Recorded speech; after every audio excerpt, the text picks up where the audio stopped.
He came to Britain from Barbados when he was 9 years old, more than 50 years ago. His father had a job in the post office. Michael married in Britain, had children, grandchildren, worked in education, thought he was British, until the government told him he didn't have the right documents. He lost his job as he fought for the right to stay here.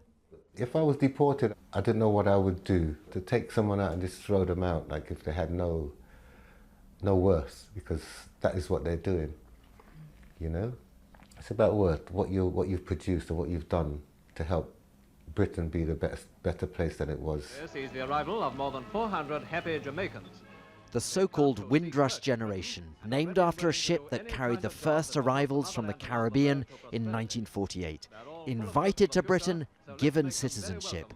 It's many of the children who travelled with their parents who are now facing difficulties. Some have been caught out by strict new laws specifying documents they need to prove how long they've been here. This row could not have blown up at a more embarrassing time for the British government, the very week in which it hosts the Commonwealth Summit, in which it's busy emphasising its friendship with former colonies as it prepares to leave the EU.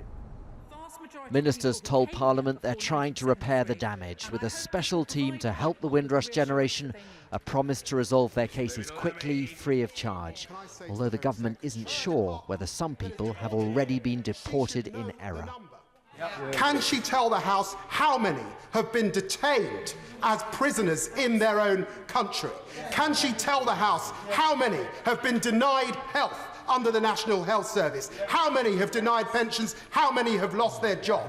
This is a day of national shame. Mr. Speaker, I share the honourable gentleman's admiration for the people who came here from the Caribbean and contributed so much to our society in many, many different ways, and that admiration remains in place.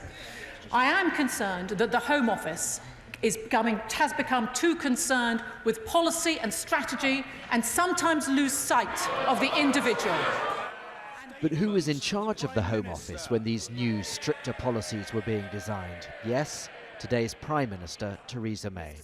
So, as the public outcry grows, there's now a political as well as moral imperative to treat the Windrush generation fairly. Barnaby, Phillips, Al Jazeera, London.